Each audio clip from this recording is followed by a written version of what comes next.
진돗개 바로알기 운동본부의 장석윤입니다. 반갑습니다. 진돗개 번식 이야기 5부, 진돗개를 번식한다는 것은 진돗개와 진돗개를 만나게 하는 것이다 라는 주제로 이야기를 해보겠습니다. 진돗개를 번식할 때 당연히 진돗개끼리 번식하는 것이지 이 무슨 이야기냐고 말씀하시는 분들이 있을 텐데요. 제가 오랜 시간 번식을 해보니까 진돗개와 진돗개를 만나게 해준다는 것이 그렇게 단순한 문제가 아니라는 것을 알게 되었습니다. 번식 방법을 이야기하기에 앞서서 우리나라에는 번식하시는 분들이 많고 진돗개라고 불리는 개들도 정말 많습니다. 진도 현지에만 10,000마리 정도이고 많을 땐 20,000마리가 넘었던 적도 있는데요. 육지에는 진도 현지보다 5배 이상 되는 것으로 추정합니다만은 그 이상이 될 수도 있다고 봅니다. 사실 천연기념물 보호 관점에서 그렇게 많은 개체들이 필요한가에 대해서 고민을 해봤는데 제 생각에는 1000에서 2000마리 정도면 충분할 것 같습니다. 그럼에도 불구하고 진돗개들이 많아진 이유는 지극히 단순합니다. 진돗개는 우리나라를 대표하는 개이고 천연기념물이고 좋아하는 사람들이 많다 보니까 공급자도 당연히 늘어나야 했을 겁니다. 그렇다면 번식해서 개체수가 늘어난 만큼 진돗개의 가치도 높아졌는가? 전혀 그렇지가 않습니다. 1980년대에 비해서 진돗개들의 물질적 가치는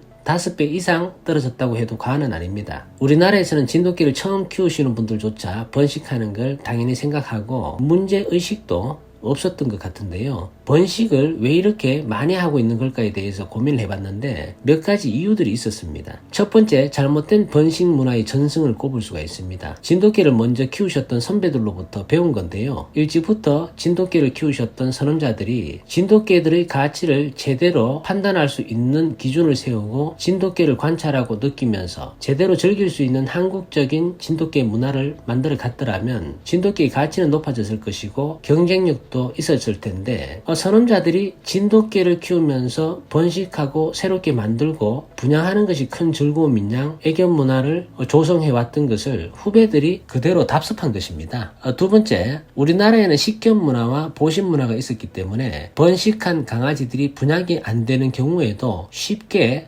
도태 처리를 할 수가 있었습니다. 번식을 많이 해서 분양을 못했다고 하더라도 복날이 오면 보신탕 집으로 몽땅 팔아버릴 수가 있었습니다. 지금은 모란시장에 견상들이 사라졌지만 한때 모란시장에 가면 제일 많은 견종이 진돗개였습니다. 최근 SBS 고발 뉴스에도 나오던데 진돗개를 번식하다가 더 이상 활용 가치가 없어지면 전자칩이 주입된 보호견들도 가차없이 보내버리는 영상을 봤는데요. 이것은 마치 돈벌이가 되던 기계가 노화가 되고 쓰임새가 없어지게 되니까 고물상에 팔아버리는 이치와 같습니다. 천연기념물 진돗개를 돈 버는 기계나 도구 정도로 인식했다는 것을 명확하게 증명한 사례라고 볼 수가 있습니다. 세 번째, 불독이나 치와와처럼 출산할 때마다 수술비를 들여서 제왕절개 수술을 하고 새끼가 태어나면 어미개를 대신해서 2시간마다 한 번씩 젖을 먹여야 하는 수고로움과 개를 돌봐야 하는 노동력이 필요하다면 번식을 자유롭게 못했을 겁니다.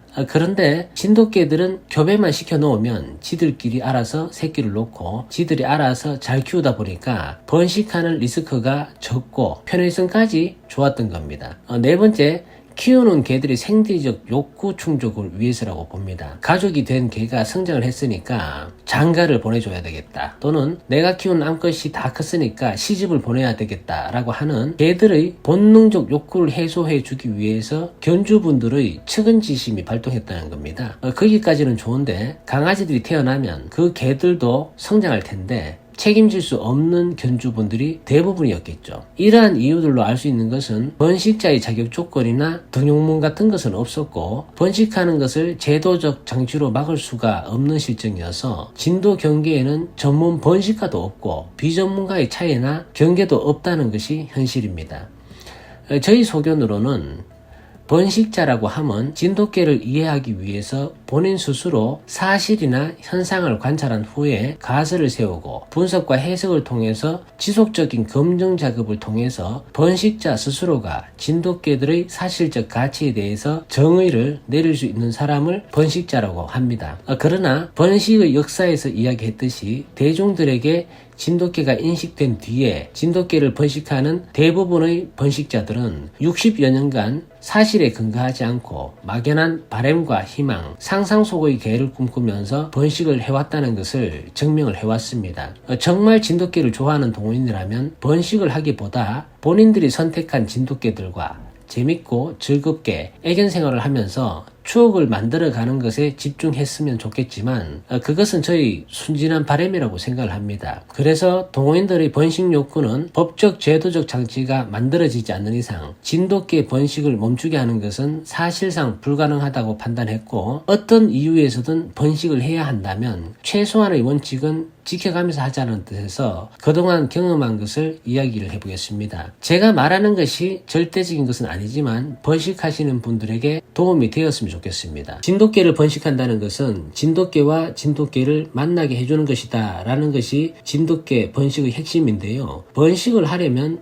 번식견을 선택해야 하는데 내가 선택한 기초견이 진돗개라는 것을 본인 스스로 입증한다는 것은 과정이 매우 어렵고 고단한 일입니다. 그럼에도 불구하고 번식을 직접 하시겠다면 5가지 원칙을 제시해보려고 합니다. 이 원칙은 20년간 번식을 해오면서 실패를 반복하는 과정에서 깨달은 것이고, 번식을 통해서 진돗개의 가치를 구현하기 위한 최소한의 기본 원칙이라고 말씀드릴 수가 있겠습니다. 첫 번째 원칙은 계보의 투명성 확보입니다. 계보의 투명성은 내가 번식하려는 개체의 조상견 모두는 혈통을 역추적했을 때 진도섬으로 기속되어야 하고 계보의 시작점도 진도섬이어야 한다는 것입니다. 진돗개의 원산지는 진도섬이고 진도섬에 생존해 있던 개들을 천연기념물로 지정 등록했기 때문에 계보의 투명성이 전제가 되어야 하면 최소한의 명분과 번식 조건을 갖추었다고 할 수 있습니다. 자칭 전문가들 중에서는 순수성을 감별할 수 있다고 자신하는 분들도 계신데요. 이것은 개인의 주장일 뿐입니다. 지구상의 그 어떤 전문가도 보이지 않는 유전자를 본인의 시각으로 구별할 수 없다는 점을 알았으면 하고, 진돗개를 키운 경험이 많다고 해도 계보의 투명성이 확보된 개체가 아니라면 언제든지 틀릴 수 있음을 인정하고 겸손했으면 합니다. 두 번째 원칙은 형태적 범주를 확인하는 것입니다. 형태적인 범주라는 것은 진도섬에서 생존하기에 유리한 보편적인 모양이나 모습을 이야기하는 것인데, 과거 진돗개 표준을 정한다고 대책위원들이 소집되었을 때 무지했던 대책위원들이 일본견 표준서를 베껴 쓴 것으로 진돗개 표준을 정한 적이 있는데, 내용 중에는 진돗개의 최고를 암컷 55, 수컷 60cm라는 내용이 기재된 바가 있습니다. 당시에 진도섬에 살았던 진돗개들 중에서 그렇게 큰 개는 실존하지도 않았었고 현재에도 그렇게 큰 사이즈의 진돗개는 없습니다. 추측하건대 대책위원들의 고문으로 있던 박종만 교수님께서 실측을 해보지도 않고 표준으로 정한 엉터리 수치 때문에 이러다가 진돗개를 망치겠다라고 하는 경각심 때문인지 1969년도에 연구비를 지원받아서 진도 현지에 가서 몇 달 동안 진도군에 있는 진돗개들 중 3분의 1에 해당하는 919마리의 개를 일일이 수치를 재어보고 기록했던 자료가 있습니다. 박종만 교수님은 단순하게 체구만 기록한 것이 아니라 두개골의 두장과 두폭, 후두에서 눈 사이까지 거리, 눈 사이에서 코끝까지의 거리, 귀의 높이, 귀와 귀 사이의 간격, 진돗개의 최고 체장 무게를 실측해서 모두 기록을 해놨습니다. 박종만 교수님이 실측이 있은 후 10년이 지난 뒤에 1978년도에도 진도 초등학교 교직에 계셨던 문재창, 김상일 선생님 두 분이 1년 동안 면 단위를 돌아다니면서 100여 마리의 진돗개를 시측한 수치가 있는데 1960년도의 기록과 오차 범위 내에서 거의 일치하고 천연기념물 지정 당시에 모리 교수가 기록한 수치와도 거의 같다고 볼 수가 있습니다. 저는 이분들이 기록한 수치를 진돗개의 형태적 범주라고 합니다. 번식자가 선택한 기초견이 형태적 범주에 속해 있는지 확인하는 절차를 거쳐야 한다는 겁니다. 세 번째 원칙은 성질적 범주를 확인하는 것입니다. 성질적 범주라는 것은 진돗개들의 행동에서 나타나는 본능이나 습성을 확인하는 것을 말하는데요. 동호인들이 흔히 이야기하는 수렵성, 귀소성, 영민성, 청결성, 공동체를 이루려고 하는 본능과 포유 본능 등은 개들의 행동 관찰을 통해서 확인할 수 있는 부분인데, 이것을 견종이 갖는 성질, 기질, 특징이라고 하며 포괄적으로는 자연성이라고 해석할 수가 있는데, 자연성이라는 것은 진돗개들이 살아가는 생태 조건에서 섭리에 순응할 수 있는 형태나 성질을 말합니다. 조금 막연하긴 하지만 다행스럽게 김종호 선생님의 진돗개라는 책자의 내용 중에 진도섬에서 태어나서 오래도록 진돗개를 부리며 관찰했던 진돗개 대가 6분의 정언이 나옵니다. 이분들이 말씀하신 내용 중에 공통점을 찾고 진도섬의 대가들 외에 70년대 80년대에 진돗개가 좋아서 육지에서 진도 현지에까지 가서 대가들의 추천견을 분양받아 와서 부려보신 분들과 본인들 스스로 발품을 팔아서 진도 주민들에게 제보를 받고 재능과 기능이 좋은 진돗개를 발굴해 와서 본인들이 직접 부리고 관찰하신 육지 대가들의 경험담도 매우 중요합니다. 어떤 면에서는 진도분들보다 객관적일 수가 있는 거죠.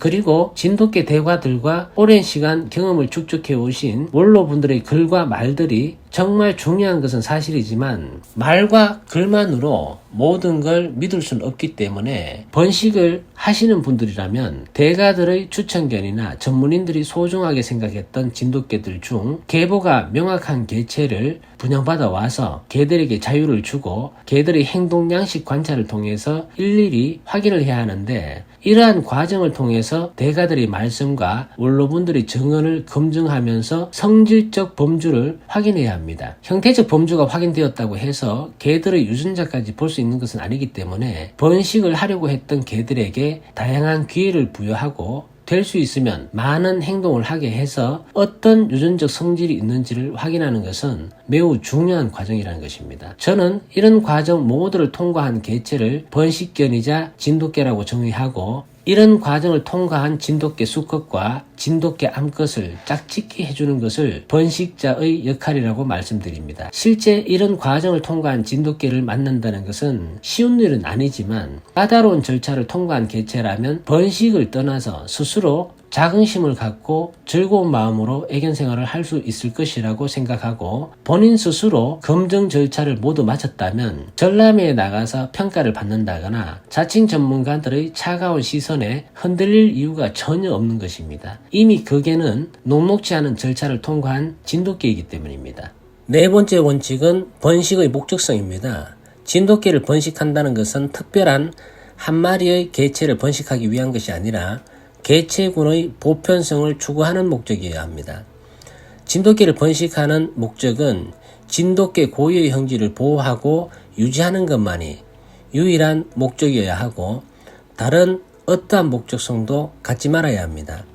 우리가 진도 현재의 번식 역사와 육지에서 이루어졌던 번식 결과물을 통해서 알 수 있듯이, 사실에 근거하지 않고 편향적인 목적을 갖게 되면 개들의 형질이 어떻게 변화되어 왔는지 확인을 했습니다.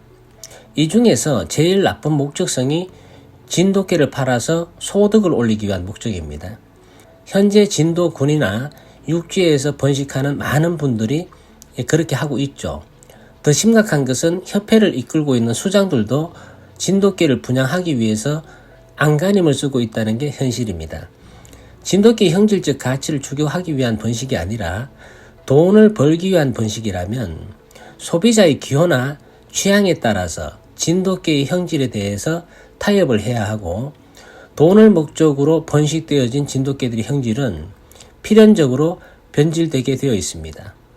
그리고 투견 목적, 사냥 목적, 전람회 상륙을 목적으로 하게 되어도 번식의 역사를 통해서 알 수 있듯 목적한 방향성에 따라서 종래의 유전적 다양성을 편향적으로 몰고 가는 것이기 때문에 개들의 형질이 변질될 수밖에 없다는 것을 우리는 번식의 역사를 통해서 확인할 수 있었습니다. 다섯 번째 원칙은 진돗개를 번식한다는 것은 나 혼자 번식하는 것이 아니라 우리가 번식에 동참해야 한다라는 개념이 필요합니다. 한 사람의 관찰력과 정보력은 한계가 있고, 생물학적으로 사람은 육체를 갖고 태어나기 때문에 이기적이고 자기중심적으로 사고할 수밖에 없죠. 본인들은 객관성을 띠기 위해서 부단히 노력을 하더라도 평생 동안 선입견과 편견을 갖고서 살아가기 때문에 객관적으로 번식한다는 것은 구조적으로 지속적으로 어렵습니다. 이러한 이유로 인해서 나 혼자 번식하기보다 우리라는 개념이 확고해졌을 때 객관적일 수 있다는 것이죠. 현재 저와 함께 같은 길을 걷고 계시는 분이 4분이 계신데요. 우리는 번식을 하기에 앞서서 늘 상의하고 토론하고 논쟁을 합니다. 비교적 저 자신이 진돗개에 대한 정보가 많다고는 하나 토론하는 과정에서 저의 잘못된 부분을 지적하는 분들도 있고 제가 의식하지 못한 말씀들을 하고 제가 몰랐던 방향성을 제시하는 분들도 계십니다. 가끔 번식 조합을 하는 데 있어서 나 혼자 번식할 때보다 불편하지만 훨씬 객관적인 자세로 번식을 할 수 있게 되었습니다. 앞에서 말씀드렸던 번식견을 선택하기 위한 3가지 절차에 동의하신 분이라면 될 수 있으면 많은 분들이 번식에 동참하는 게 좋습니다. 한 사람이 50두, 100두를 관리하면 사육 기술은 늘어나겠지만 개체마다 충분한 관찰의 시간이 부족하기 때문에 번식견의 유전적 성질을 모르고 번식을 집도하게 됩니다. 차라리 의식 있는 한 사람이 2-3마리를 관리하면서 개들에게 자유를 주고 애견 생활을 즐기신다면 구체적인 관찰 사례들이 많아지고 풍부해진 진돗개 이야기와